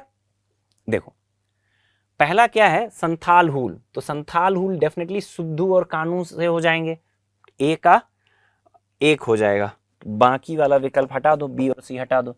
संथाल हुल की बात करें तो ये कब होगा, 1855-56 जनजातीय विद्रोह जो सबसे प्रमुख कुछ जनजातीय विद्रोह रहे उसमें से एक ये है, बड़ा इम्पैक्टफुल रहा था ये, तो इसके बारे में थोड़ा विस्तार से भी हम जान लेते हैं। इसमें 4 भाई थे, सिद्धू, कानू और चांद भैरव। चांद और भैरव, इन चारों का भी आप इन दो नाम तो दिए हुए हैं, सिद्धू कानू, मूल रूप से सिद्धू कानू ही थे। चांद भैरव का भी आप नाम ध्यान में रखेंगे। 1855-56 में हुआ। कहां पे हुआ था, एक क्षेत्र है जिसको कहा जाता था दामने कोह, वर्तमान झारखंड और बिहार का आप इलाका देखोगे, भागलपुर से लेकर जो राजमहल पहाड़ी है उस क्षेत्र में ये फैला था। काफी इंपैक्ट रहा था इसका, असफल रहा। ठीक है, लेकिन बाद में क्या हुआ, इसी के परिणाम स्वरूप जो संथालों की मांग थी, एक डिस्ट्रिक्ट बना, संथाल परगना क्षेत्र अलग से बना। आज भी झारखंड में जो है संथाल परगना का क्षेत्र है, तो इस संथाल विद्रोह, संथाल हुल का ही परिणाम रहा।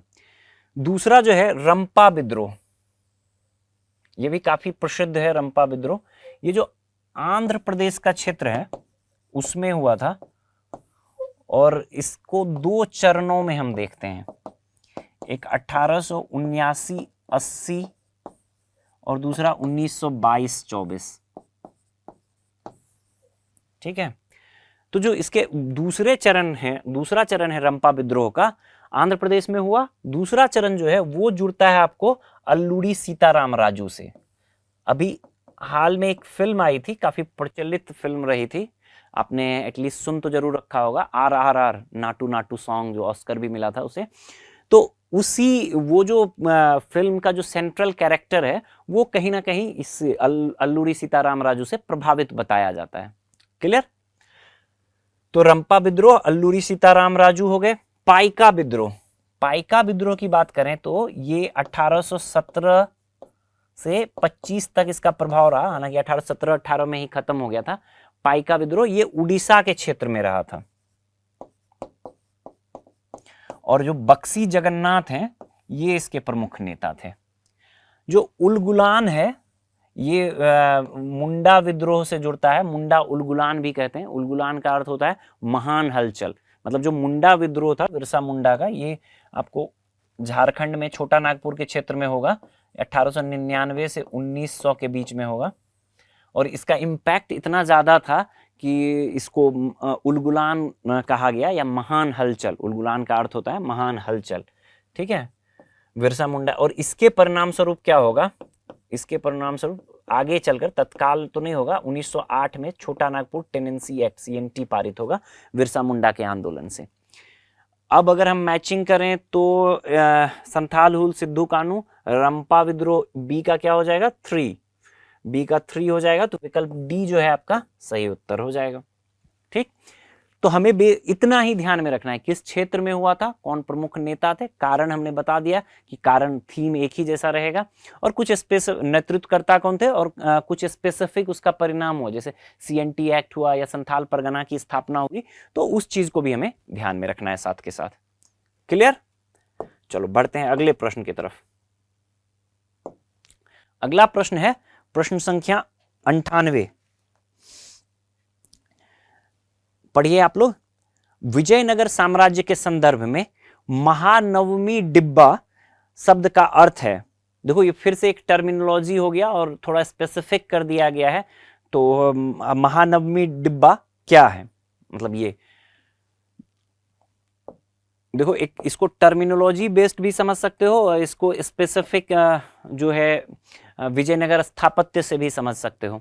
आपसे पूछा जा सकता है कि विजयनगर साम्राज्य में, या ये सीधे ऐसे भी पूछा जा सकता है कि महानवमी डिब्बा जो था किससे संबंधित है, मतलब दक्षिण भारत के इतिहास में, मध्यकालीन दक्षिण भारत के इतिहास में किस राजवंश से संबंधित है महानवमी डिब्बा, तो विजयनगर साम्राज्य से। देखो ये क्या होता था, एक बड़ा सा मंच होता था जहां से राजा विराजमान होते थे तथा गुजरने वाली शोभा यात्रा का निरीक्षण करते थे। ये जो महानवमी डिब्बा है ना, इसको बनवाया गया था, इसको बनवाने का श्रेय जाता है कृष्णदेव राय KDR को उदयगिरी विजय के परिणाम स्वरूप।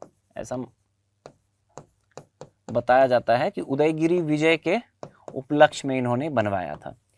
और ये जो महानवमी डिब्बा है इसको दशहरा डिब्बा भी कहते हैं। क्या कहते हैं? दशहरा डिब्बा। इस बात को भी ध्यान में रखेंगे। ये क्या होता था, ये जो शाही कॉम्प्लेक्स था, हम्पी का शाही कॉम्प्लेक्स है, यूनेस्को हेरिटेज साइट, एक बार फिर से जो हम्पी का मतलब क्षेत्र है वो भी यूनेस्को, हम्पी परिसर है, यूनेस्को साइट में है। तो हम्पी का जो शाही क्षेत्र है वहां पे एक ऊंचा सा मतलब ये बनाया गया था, रेलिंग टाइप का, एक बड़ा सा मंच टाइप का प्लेटफॉर्म, चबूतरा।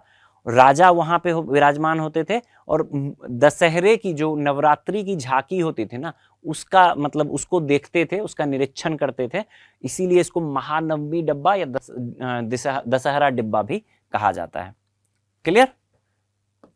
एज इट इज इसकी विशेषताओं वगैरह की भी हमने चर्चा कर ली है, तो एज इट इज आपको एक तथ्यात्मक जानकारी के रूप में आप इसको एज इट इज याद रखेंगे। अगले प्रश्न पर बढ़ते हैं। अगला प्रश्न है प्रश्न संख्या 99। देखिए, पूर्व मध्ययुगीन भारतीय इतिहास के संदर्भ में निम्नलिखित शासकों में से किसने भगवान विष्णु के प्रति अपनी भक्ति के कारण आदि वराह की उपाधि धारण की? ठीक है, अब देखो, पूर्व मध्यकालीन भारतीय इतिहास की एक महत्वपूर्ण घटना क्या है? त्रिपक्षीय संघर्ष।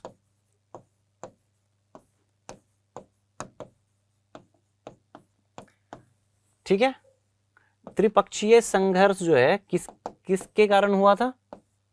ये हुआ था कन्नौज पर कब्जा के लिए। देखो इस पीरियड पूर्व मध्यकाल में क्या हुआ था, मतलब गुप्तोत्तर काल में, बेसिकली आप समझो गुप्तों के पतन के बाद जो था, पाटलिपुत्र का महत्व खत्म होने लगा था धीरे धीरे, और कन्नौज उत्तर भारत का जो सबसे, मतलब समझ लो सांस्कृतिक और राजनीतिक रूप से सबसे महत्वपूर्ण केंद्र माना जाता था, वो माना जाता था कन्नौज को।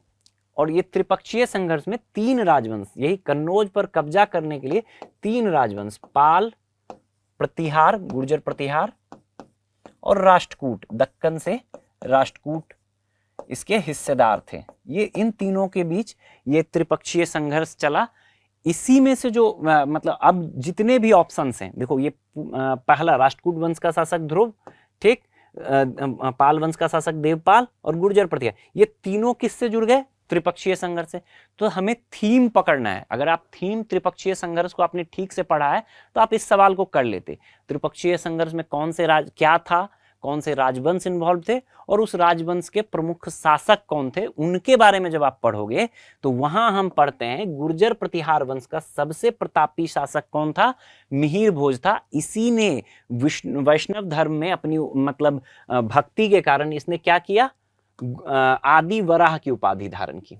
ठीक है, सबसे प्रतापी शासक था गुर्जर प्रतिहार वंश का, तो उसने आदि वराह। तो रैंडम नहीं है तथ्य, तथ्य कहां से है, अगर आपने त्रिपक्षीय संघर्ष अच्छे से पढ़ा है तो डेफिनेटली अच्छे से पढ़ा है, तो एक राजनीतिक घटना है। तो जो राजनीतिक इतिहास में हम क्या पढ़ते हैं, प्रमुख जो साम्राज्य रहे, उनके प्रमुख राज्य साम्राज्य जो रहे वो, उनमें जो प्रमुख वंशावलियां शासन कर रहे हैं वो, और उन प्रमुख वंशावलियों के जो प्रमुख राजा रहे उनके बारे में, और उनके काल की प्रमुख घटनाएं। तो राजनीतिक इतिहास के तहत, पूर्व मध्यकाल के राजनीतिक इतिहास की एक महत्वपूर्ण घटना के तहत हम इसको इसी रूप में पढ़ेंगे, तो ये तथ्य वहां आ जाएगा। रैंडम भी ये बहुत पॉपुलर तथ्य है, तो बहुत ज्यादा आपको मतलब बहुत टफ तथ्य नहीं है। अगर आपने मध्यकालीन एनसीईआरटी भी पढ़ा है तो ये आपको इनकाउंटर हो जाएगा ये तथ्य। लेकिन मैं अप्रोच के बारे में बता रहा हूं कि हमें कैसे पढ़ना है, ठीक है, तो उसको भी ध्यान में रखेंगे। क्लियर? चलो अंतिम प्रश्न पर बढ़ते हैं। अंतिम पर प्रश्न जो ये इतिहास खंड का है वो है, हाल ही में G20 शिखर सम्मेलन में शारदा लिपि में हस्तलिखित ऋग्वेद की 500 वर्ष पुरानी पांडुलिपि प्रस्तुत की गई थी। किसने इस पांडुलिपि को पुनः प्राप्त किया था, पुनः प्राप्त करने में महत्वपूर्ण भूमिका निभाई थी, ये पूछा गया है आपसे। देखो ये सवाल जो है फिर से एकदम करंट से जुड़ जाता है। ये इसका सही उत्तर है जॉर्ज बोहलर। ये एक जर्मन भाषा विज्ञानी थे और भारतीय कानून के भी ये मतलब जानकार थे। मैक्स मुलर के रेफरेंस पर जो है ये बंबई के जो एल्फिस्टन कॉलेज है उसमें इनकी नियुक्ति हुई थी। ठीक है, पहले एंट्री मिला था, बाद में उसमें प्रोफेसर के रूप में भी इन्होंने कार्य किया था। तो जॉर्ज बुहलर द्वारा ही शारदा लिपि में लिखित ये जो है ऋग्वेद प्राप्त की गई है, 500 पुरानी है ये। अभी देखो ये क्यों चर्चा में है, ये एकदम करंट से जुड़ता हुआ प्रश्न है। G20 का जो समिट हुआ है सितंबर 2023 भारत में, इसमें प्रत्येक देश को ना 2 सांस्कृतिक प्रदर्शनी प्रस्तुत करनी थी। तो भारत द्वारा जो सांस्कृतिक प्रदर्शनी प्रस्तुत की गई उसमें से एक यही है, ये जो मैन्यूस्क्रिप्ट है पांडुलिपि प्रस्तुत की गई ऋग्वेद की शारदा लिपि में लिखित, वो प्रस्तुत की गई है। एक भंडारकर ओरिएंटल रिसर्च इंस्टीट्यूट है BORI। ये BORI जो है इसी ने ये मतलब इसके संरक्षण का, ये जो शारदा लिपि के संरक्षण का कार्य किया है वो किया है। और ये जो भंडारकर ओरिएंटल रिसर्च इंस्टीट्यूट है BORI, इसी के द्वारा ये ऋग्वेद की जो प्रति है ये उपलब्ध करवाई गई। तो एक बड़ा मतलब ऐसा माना जाता है कि ऋग्वेद, वेदों की परंपरा क्या रही थी, मौखिक परंपरा रही थी। तो लिखित रूप में ये सबसे कुछ जो सबसे प्राचीनतम मतलब हस्तलिखित प्रतियां हैं ऋग्वेद की बहुत कम है, उसमें से एक ये है जो उपलब्ध था, उसमें से एक ये है। तो इसलिए ये एक बहुत महत्वपूर्ण मतलब भारतीय सांस्कृतिक मतलब दृष्टिकोण से काफी महत्वपूर्ण हो जाता है। क्लियर? अन्य तो इसको आप ध्यान में इसी तरह से रखेंगे। अन्य विकल्पों की अगर हम बात करें, चार्ल्स विल्किंसन किस लिए फेमस है? इन्होंने सबसे पहले भगवत गीता का जो है अंग्रेजी में अनुवाद किया था।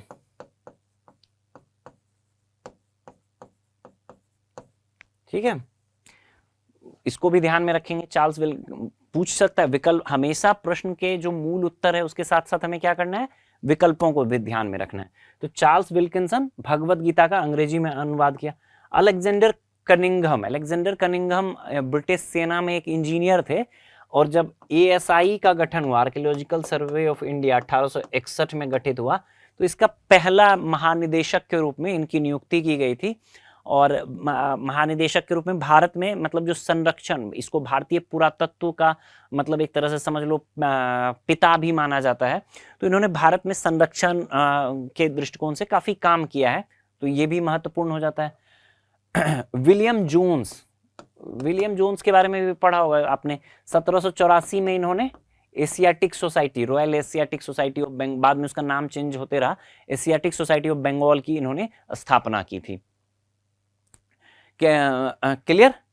एक दो चीजें और है यहाँ पे, हो सकता है, देखो ये तो सवाल में है, आपसे थोड़ा अलग चीजों से भी सवाल पूछा जा सकता है। चर्चा में क्या आ गया? शारदा लिपि। हमें शारदा लिपि के बारे में भी विस्तृत जानकारी रखनी है।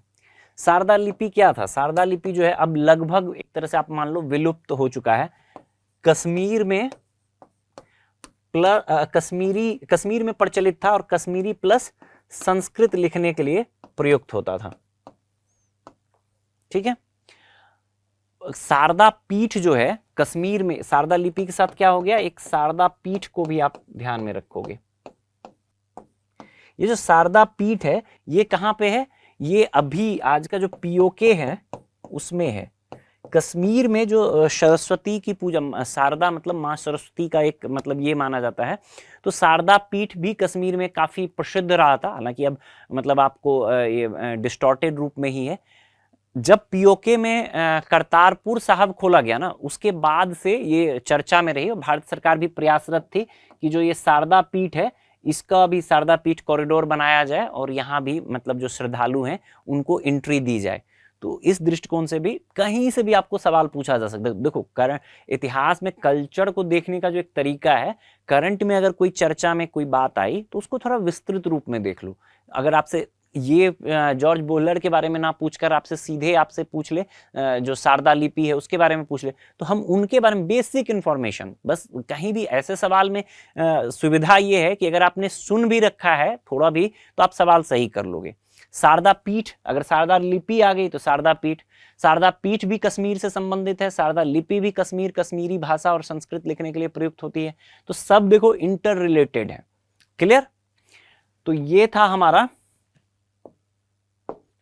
आज का पूरा डिस्कशन, मतलब इस इतिहास और कल्चर का पूरा डिस्कशन। अब आगे जो है हम अन्य विषयों को भी देखते हैं। ठीक है।